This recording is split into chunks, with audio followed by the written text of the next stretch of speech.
شاہ فیصل، فنا فی اللہ، فنا فی رسول، فنا فی شیخ میں کیا فرق ہے؟ کیا یہ تینوں اللہ سے بات کرتے ہیں؟ کیا ان کی تینوں کے اندر اسم ذات اللہ بسا ہوا ہے؟ بھائی نام سے جو یعنی جو القابات ہیں، یہ جو اسپریچول اسٹیٹس جو لکھے ہوئے ہیں، ان سے ہی کچھ نہ کچھ تو آگاہی مل جاتی ہے۔ فنا فی اللہ یعنی ایسا شخص جو اللہ کی ذات میں گم ہو گیا ہو، وہ فنا فی اللہ ہے۔ اور جو ابھی اللہ تک نہیں پہنچا، اللہ کے رسول تک پہنچا اور آپ کی ذات میں گم ہو گیا، تو وہ فنا فی رسول ہے۔ تو فنا فی رسول اس کو اسی لیے کہا کہ وہ رسول تک پہنچا ہے، اللہ تک نہیں پہنچا۔ تو فنا فی رسول کی رسائی رسول اللہ تک ہے۔ اور اس سے پہلے کا درجہ ہے فنا فی شیخ، کہ وہ اپنے شیخ میں گم ہے، تو شیخ تک پہنچا ہے، نہ رسول تک پہنچا نہ اللہ تک پہنچا۔ اب یہ دو طرح کے ہوتے ہیں، مقام جو فنا کا ہے یہ دو طرح کا ہے۔ ایک تو یہ مرتبے والا ہے اور ایک یہ حقیقی ہے۔ مرتبے والا کیا ہے؟ یعنی حرف عام میں جب آپ کسی مرشد کے ہاتھ پر بیعت کر کے اس کی تعلیمات پر عمل پیرا ہوتے ہیں تو یہ فنا فی الشیخ کا مقام ہے۔ اور جب نبی کریم صلی اللہ علیہ وسلم کی بارگاہ تک رسائی ہو جاتی ہے، آپ کی محفل میں آنا جانا ہو جاتا ہے، تو یہ فنا فی رسول کا مقام ہے۔ لیکن حقیقی کیا ہے؟ حقیقی مقام یہ ہے کہ جس میں واقعتاً فنا وقوع پذیر ہوتا ہے، حقیقتاً۔ تو اس کا پھر فنا فی الشیخ کیا ہوتا ہے؟ اس میں پھر شیخ جو ہے اس کے سینے کی کوئی مخلوق آتی ہے، شیخ کے سینے کی مخلوق آتی ہے۔ اب وہ جو مخلوق آتی ہے نا، اب اس مخلوق سے متعلقہ فنا فی الشیخ کے دو درجے ہیں، ایک عارضی اور ایک دائمی۔ ایک عارضی اور ایک دائمی۔ عارضی کیا ہے؟ کہ شیخ کی سینے کی وہ مخلوق مرید کے سینے میں آ کے 3 سال کے لیے مقیم ہو جاتی، 3 سال کے لیے مقیم ہو جاتی ہے، اور پھر مرید کے سینے کے جو 5 لطائف ہیں وہ شیخ کے اس مخلوق کی صحبت میں 3 سال گزارتے ہیں۔ ان لطائف پر شیخ کی اس سینے کی مخلوق کا رنگ چڑھ جاتا ہے۔ جب رنگ چڑھ جاتا ہے تو اس کو کہتے ہیں مرشد کی محبت کا عطا ہونا۔ تو یہ عارضی طور پر وہ شیخ کے سینے کی مخلوق 3 سال کی مدت کے لیے طالب کے سینے میں داخل ہو کے اس کی روحوں پر رنگ چڑھا دیتی ہے اور اس کو اپنی محبت کے رنگ میں رنگ کے چلی جاتی۔ یہ عارضی ہے، اس کو فنا فی الشیخ کہتے ہیں۔ اور جو روحانیت جو چلتی آ رہی ہے اس میں یہی رائج العمل رہا ہے۔ اس کے بعد پھر فنا فی رسول کی باری ہے۔ اب فنا فی رسول کے لیے پھر کیا حکم آیا قرآن مجید میں؟ اللہ تعالیٰ نے فرمایا کہ قل ان کنتم تحبون اللہ، کہ یا رسول اللہ ان کو کہہ دو کہ اگر تم اللہ سے محبت کرنا چاہتے ہو تو فاتبعونی، یحببکم اللہ۔ اب یہ جو لفظ فاتبعونی ہے، اس کی تشریح نہیں ہوئی۔ اس کی تشریح کیا ہے؟ کہ تو حضور کی ایسی پیروی کر کہ جو وہ کریں تو بھی کر، جو وہ سوچیں تو بھی سوچ، جو وہ محسوس کریں تو بھی محسوس کر، تو یہ ہوگی اتباع۔ ان کے رنگ میں رنگ جا۔ کیسے رنگے گا؟ اس میں اتباع کا ایک ہی طریقہ ہے کہ بمصطفیٰ برساں خویش را کے دیں ہم اوست، کہ ان تک تو رسائی حاصل کر لے۔ جب تو نے رسائی حاصل کر لی تو پھر کیا ہوگا؟ پھر حضور پاک کے سینے کی کوئی مخلوق تیرے سینے میں جائے گی نا، اور تیرے سینے کی مخلوقوں پر اپنا رنگ چڑھا دے گی، پھر وہ تیرے سینے کی جو روح ہیں، وہ حضور کی جو سینے کی چیز تیرے اندر آئے گی، وہ اس کی اتباع میں لگ جائیں گی، اس کے رنگ میں رنگ جائیں گی۔ حضور کی اس مخلوق کو 3 سال کے لیے سینے میں بسانا، یہ فاتبعونی کا مصداق ہے۔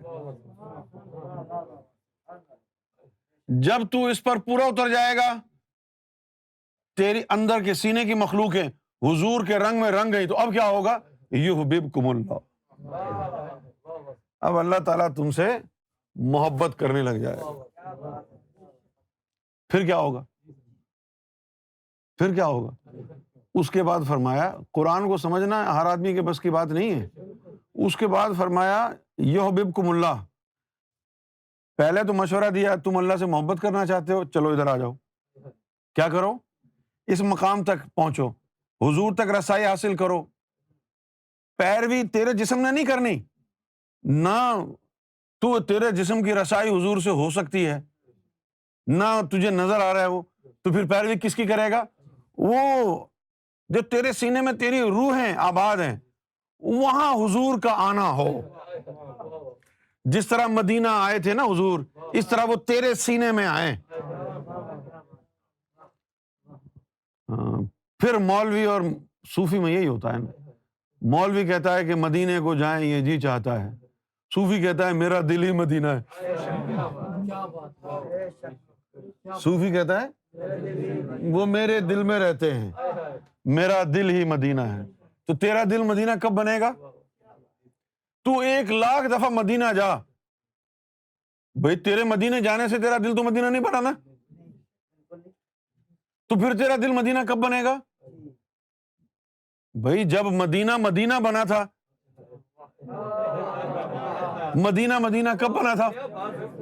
جب حضور مکے سے ہجرت کر کے یثرب آئے، تو یثرب ہٹ گیا، مدینہ النبی بن گیا نا۔ تو اپنے سینے کو مدینہ بنانا چاہتا ہے، یہ داڑھیوں سے پگڑوں سے نہیں بنے گا مدینہ۔ اس کے لیے تو تجھے اپنے سینے میں حضور کو لانا ہوگا۔ جس طرح یثرب میں حضور کے قدم رنجا ہوئے، تو یثرب جو کچرے کا ڈھیر تھا، اس کے بعد ایسا پاک ہوا کہ مدینہ النبی بن گیا۔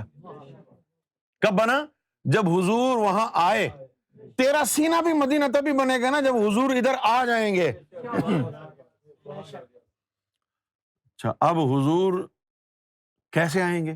ان کو بلائے گا کون؟ سینے میں بسائے گا کون؟ یہی تو مرشد کا کام ہوتا ہے۔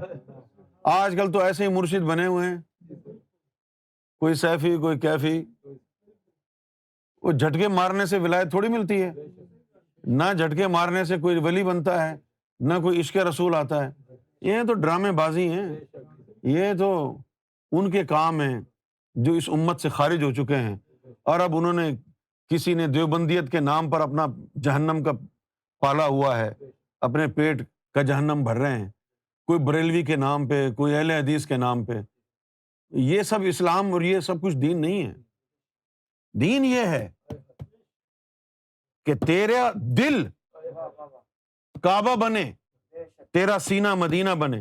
اگر تیرا دل کعبہ نہیں بن سکتا، سینہ مدینہ نہیں بن سکتا، پھر مدینہ اور مکہ جانا بیکار ہے تیرے لیے۔ کیوں جی؟ اگر نہیں بن سکتے تو بیکار ہے نا.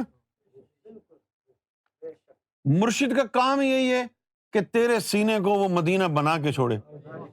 اگر نہیں بنا سکتا تو کس بات کا مرشد ہے بھائی تو؟ کیوں جی؟ ہاں اگر نہیں بنا سکتا تو کس بات کا ہے؟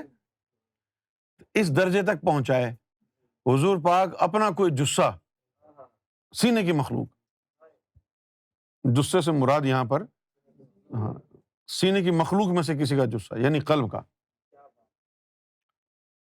تو حضور اپنے سینے کی کوئی مخلوق تیرے سینے میں ڈالیں گے تو حضور تیرے سینے میں آ گئے نا.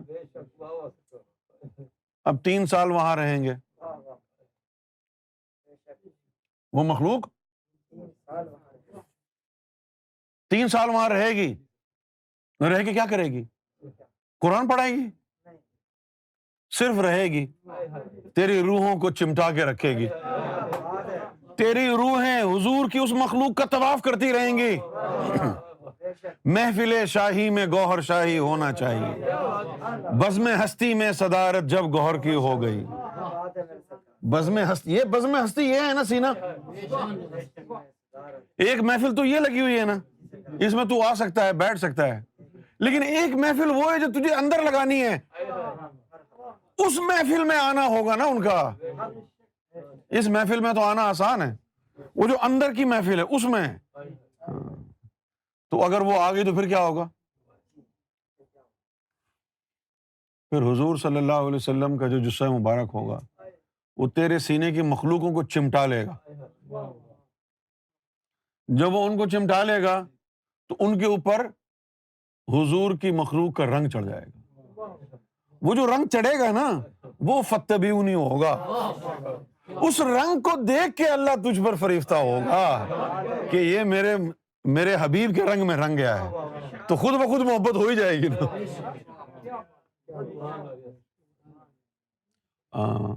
پھر جب وہ رنگ چڑھ گیا اب کیا ہوا؟ اب وہ چلے گئے.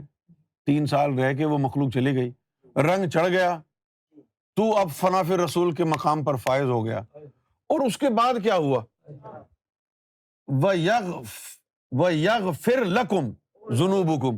اس کے بعد جو گناہ ہوتے رہے تو وہ دھلتے جائیں گے. وہ پہلے گناہوں کی طرف اشارہ نہیں ہے، وہ پہلے تو اس وقت ہی دھو دیے تھے جب تجھے اس لائن میں قبول کیا تھا. یہ بعد والوں کی بات ہے.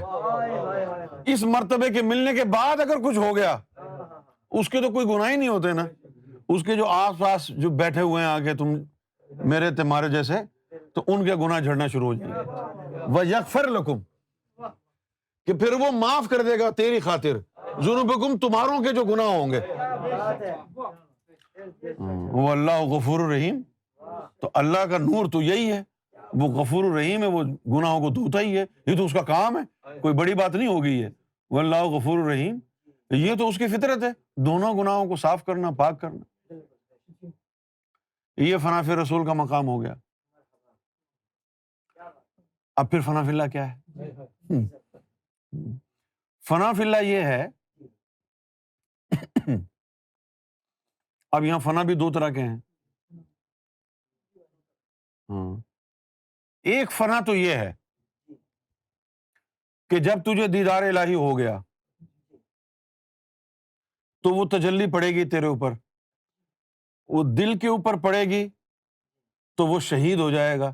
یہ مقام فنا ہے. اور اسی تجلی کی زد میں تیرا نفس بھی آ جائے گا اور وہ نفس مطمئنہ ہو جائے گا. یہ فنا کا دوسرا اسٹیج ہے. تو جب قلب اور نفس دونوں تجلی کی زد میں آئیں، قلب شہید ہو جائے، نفس مطمئنہ ہو جائے، تو یہ بھی فنا فی اللہ کا درجہ ہے. اس میں کیا فنا ہوا ہے؟ اس میں تیرا نفس فنا ہو گیا. اس میں تیرا نفس، یہ فنا فی اللہ کا درجہ ہے. پھر اللہ کا جو نقشہ ہے وہ تیرے دل پہ آ جائے گا.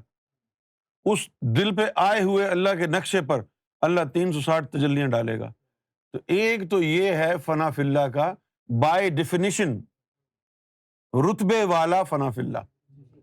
یہ اصل میں فنا فی اللہ ہے نہیں، لیکن اس کو متصور کیا جاتا ہے مقام فنا۔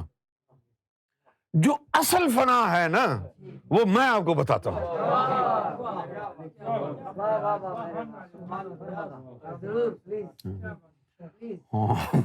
وہ جو اصل فنا ہے، اس کے اندر تو یہ ہوا نا فنا فی رسول میں، یا حضور 3 سال کے لیے آئے، تیری مخلوقوں کو رنگ چڑھا کے چلے گئے، بس ختم۔ لیکن جو اصل فنا ہے وہ کیا ہے؟ وہ اصل فنا جو ہے وہ واصلین کے لیے ہے، مقام وصل والوں کے لیے۔ کس کے لیے؟ اس سے پہلے جو یہ جو تعلیم تھی، فنا فی شیخ والی، فنا رسول والی، فنا فی اللہ والی، یہ طریقت کی تعلیم ہے۔ یہ طریقت کی تعلیم ہے۔ اور وہ جو وصل والا وہ 10 پاروں کا علم، وہ تیسرا علم ہے، وہ تیسرا علم ہے۔ اس میں فنا کیا ہوتا ہے پھر؟ اس میں فنا یہ ہوتا ہے کہ اب سارا تیرا سینہ وغیرہ پاک ہو گیا، نفس بھی پاک ہو گیا، نفس تیرا ہو گیا ملہمہ، قلب تیرا ہو گیا منیب، سارے لطیفے بھی تیرے پاک صاف ہو گئے۔ کیوں جی؟ اب جو ہے اللہ نے تجھے چن لیا مقام وصل کے لیے، یا طفل نوری آئے گا یا جثہ توفیق الہی آئے گا، دونوں میں سے کوئی بھی آئے، جب وہ تیرے اندر داخل ہوگا، جب وہ تیرے اندر داخل ہوگا تو سب سے پہلے وہ نفس کے جسوں کو بلائے گا، آ جاؤ میرے گلے لگ جاؤ۔ جب وہ اس کے گلے لگیں گے تو اس کی تاب نہیں لا سکیں گے نا، اور جل کے بھسم ہو جائیں گے، تو یہ نا نفس فنا ہو گیا۔ پھر اس کے بعد قلب کے جسوں کو بلائے گا، چلو اب تم گلے لگو، بغل گیر ہو جاؤ۔ پھر وہ قلب کے جسے گلے لگیں گے، وہ جثہ توفیق الہی یا طفل نوری کی تاب نہیں لا سکیں گے نا، اس کے جلال کا کہاں مقابلہ ہے، اس کی تاب نہیں لا سکیں گے، تو یہ قلب کے جثے بھی بغل گیر ہوتے ہی جل کے بھسم ہو جائیں گے۔ اب قلب بھی فنا ہو گیا۔ پھر وہ روح کے جسوں کو بلائے گا، چلو تم بھی آؤ، وہ بھی جل کے بھسم ہو جائیں گے۔ پھر وہ آ کے تمہارے لطائف کے اوپر بیٹھ جائے گا، تمہارا اندر جل کے خاکستر ہو گیا۔ اب اس نے ہر جگہ اپنا قبضہ کر لیا۔ اب اس نے کیا کیا؟ اس نے اپنا جب قبضہ کیا تو وہ جو اللہ کا جثہ ہوگا اس کے اپنے 7 لطیفے ہوتے ہیں نا، کیوں جی؟ ہاں، اس کے اپنے 7 لطیفے ہوتے ہیں۔ پھر تیرے لطیفے بیک گراؤنڈ میں چلے گئے، سری اخفا یہ سب بیک گراؤنڈ میں چلے گئے، اور وہ جو اللہ کا جو جثہ آیا اس کے لطائف تیرے حواس پر چھا گئے۔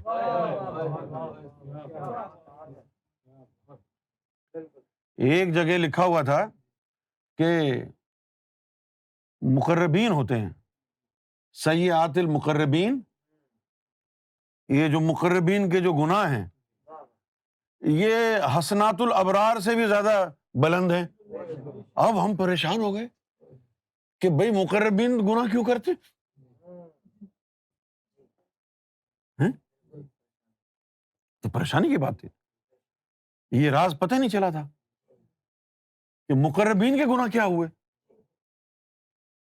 وہ مقربین کو فرصت نہیں ہے نا عشق سے، مقام فنا سے، تو ان کو گناہ کا خیال کیوں آئے گا؟ لیکن پھر یہ بعد میں پتہ چلا۔ وہ کیسے پتہ چلا؟ کہ جب وہ اللہ کا جثہ یا طفل نوری آیا تو اس نے انسان کے اوپر جہاں جہاں اس کے لطیفے تھے وہاں وہاں اس نے اپنے باطنی کیلیں گاڑ دی۔ جہاں اس کا لطیفہ سری تھا وہاں اب جثہ توفیق الہی کے لطیفہ سری آ گیا۔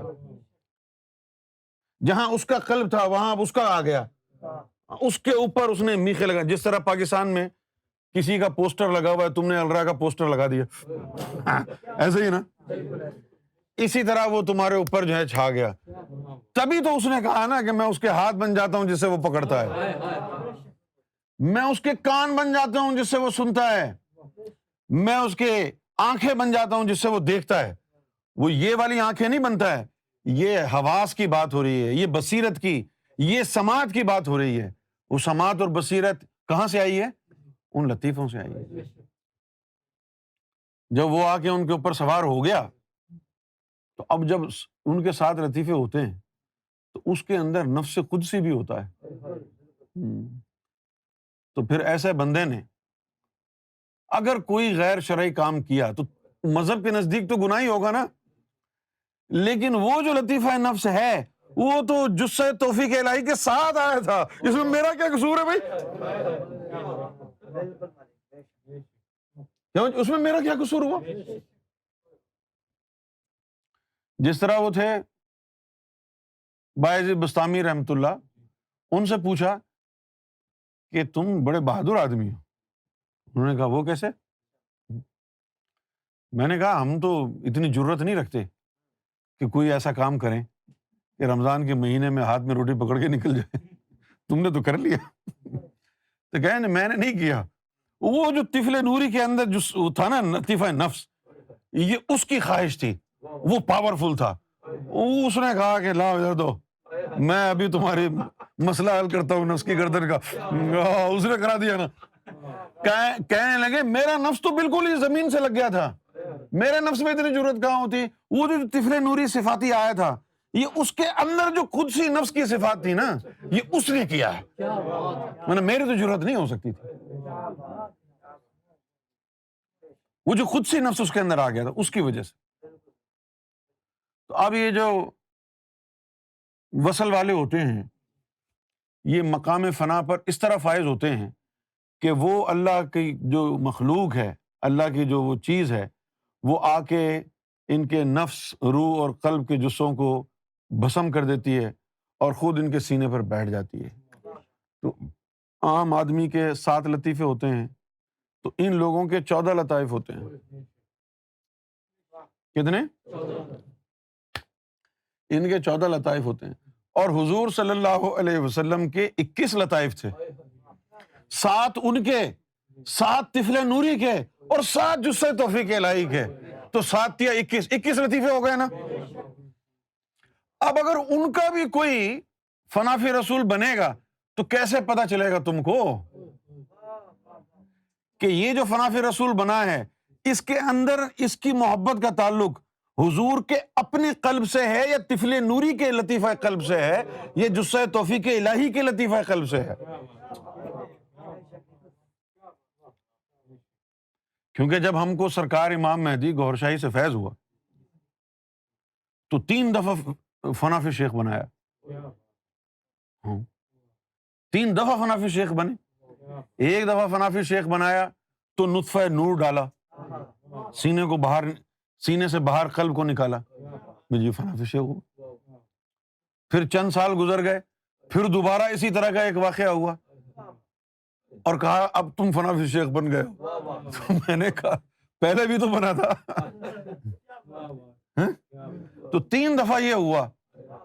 تو اس کے بعد ہم کو اب قلب کے اطراف میں، اپنے قلب کے اطراف میں 3 قلب منیب، 3 قلب سلیم یہ نظر آتے. وہ ایک پورا جو ہے نا چرخہ بن گیا، پورا چرخہ بن گیا، وہ یوں دائرہ گھومتا رہتا. ہم یہ سمجھتے تھے کہ یہ 7 قلب کبھی ختم بھی ہوگی کہ نہیں. وہ 7 ختم ہو گئی، پتہ چلا نہیں ابھی تو قلب کی 7 ہے. وہ 7 جو تھی وہ امام مہدی کے لطیفہ قلب پہلے نمبر 1 کی تھی، اس کے بعد دوسرے پہ آ گیا، پھر تیسرے پہ آ گیا. اس لیے ہماری تشریحات میں بھی فرق ہو گیا. کبھی کسی نے سوال پوچھا تو اس نے جواب دیا، پھر کبھی اور کسی نے سوال پوچھا، اسی سوال کا جواب قلب نہیں دیا لیکن وہ دوسرا لطیفہ قلب تھا، اس کا تعلق عکس اول سے تھا. پھر تیسری دفعہ کسی نے اور اگر پوچھ لیا تو جواب بالکل مختلف. وہ اس کی طرف سے جواب آیا جو پرواز کرنے والا جو وجود ہے اس کا لطیفہ قلب ہے. تو وہ گفتگو کے اندر اتار چڑھاؤ آتا رہا. آج کسی نے پوچھا کہ یہ کیسا رنگ ہے, ہم کہیں گے لال ہے. 1 گھنٹے بعد پوچھے گا, کہیں گے نہیں لال نہیں ہے, یہ کوئی اور ہے. لیکن بات وہی ہوگی, لیکن اس سے اعلیٰ درجے کی ہوگی.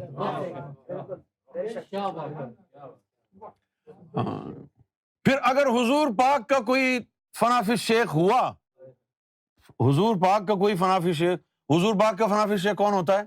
سلطان الفقراء ان کے فنافی شیخ کہلاتے ہیں.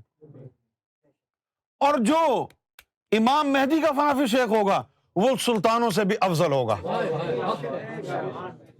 پوچھو کیوں افضل ہوگا؟ بھائی سلطانوں میں تو صرف طفل نوری ہے نا, اس کو تو جثہ توفیق الہی کا بھی فیض ہوگا نا. سلطانوں کے پاس صرف فخر ہے, عشق نہیں ہے. جو امام مہدی کا فنافی شیخ ہوگا فخر بھی ہے تو عشق بھی ہے. کبھی فخر کے موڈ میں, کبھی عشق کے موڈ میں, کبھی فخر کے موڈ میں ہوگا, کبھی عشق کے موڈ میں ہوگا. فخر کیا ہے؟ وہ طہارت کا اس کو بخار ہوتا ہے کہ بس غیر اللہ کو نکالو, غیر اللہ کو نکالو. لیکن عشق کیا کہتا ہے؟ وہ غیر اللہ کو پڑا رہنے دے, میں بھی آگے بیٹھ جاتا ہوں, مجھے کسی سے ڈر نہیں. غیر اللہ پڑا تو پڑا رہے نا, میں بھی آگے بیٹھ جاؤں گا. وہ عشق آ کے بیٹھتا ہے تو غیر اللہ اور مخلوق سب جل جاتے ہیں. ان کو فخر والوں کو یہ پڑی رہتی ہے کہ باہر نکالو, باہر نکالو, باہر نکالو. عشق کہتا ہے کہ رہنے دے, مجھے کوئی فرق نہیں پڑتا. جب عشق آتا ہے تو سب جل جاتا ہے.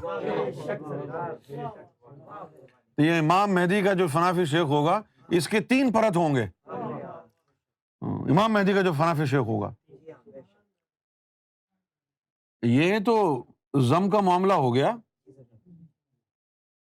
جو وہ فنافی شیخ کے جو فضائل ہیں وہ لوگوں کے سامنے منظر عام پر نہیں آتے, یہ ضم کی تعلیم کی وجہ سے.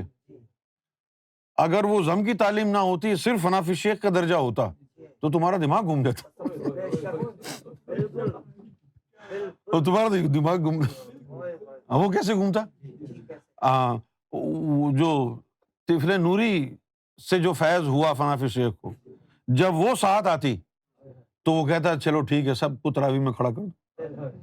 اور جیسے ہی ساتھ عشق والی آتی تو جو بھی تراویح میں کھڑا ہوتا سب کے مارتا ہے اٹھا کے ڈنڈے. یہ کیا کر رہے ہیں؟ یہ تو کافر ہیں سارے, یہ کیوں کھڑے ہوئے؟ ابھی جب میں دیکھتا ہوں یہاں پر کھڑا ہو کے کہ یار یہ کیا کر رہے ہیں, پھر مجھے کوئی میرا ہی جس آ کے بتاتا ہے تم نے تو کھڑا کیا ہے ان کو. میں نے نہ حول ولا قوت, میں کیسے کھڑا کر سکتا ہوں؟ یہ کیا کر رہے ہیں یہاں پر؟ یہ کیا ہو رہا ہے؟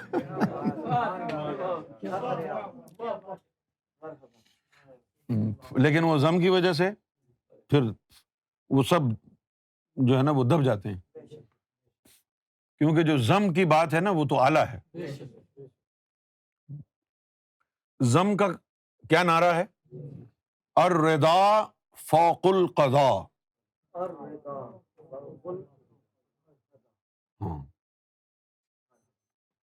کہ کچھ لوگ مصیبت, آلام, رنجش, غم اس سے گزرتے ہیں. یہ بھی ایک مقام ہے جو امام حسین کی روحانیت میں ہے.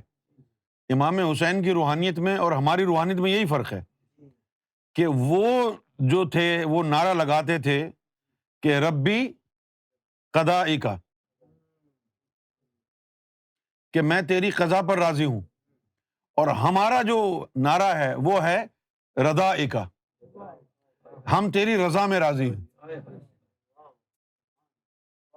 رضا میں راضی ہونا کچھ اور ہے, قضا میں راضی ہونا کچھ اور ہے. اور رضا میں راضی ہو جاتا ہے تو پوری دنیا لعنت بھیجتی ہے, دیکھو یہ پڑا ہوا ہے, مردود ہے, کوئی پوچھنے والا نہیں ہے اس کا.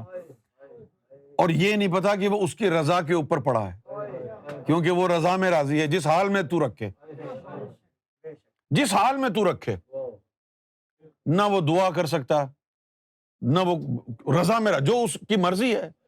کیونکہ یہ جو رضا کا جو معاملہ ہے اس میں دعا نہیں ہو سکتی. اگر دعا کر رہا ہے تو اپنی مرضی تھوپ رہا ہے نا اللہ پہ.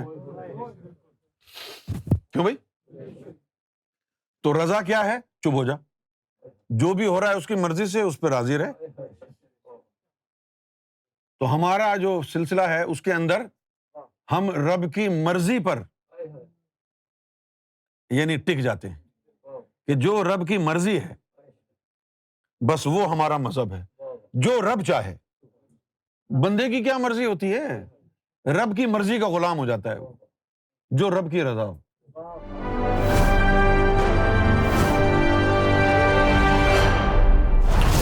TV, bringing light, love, and peace in your life.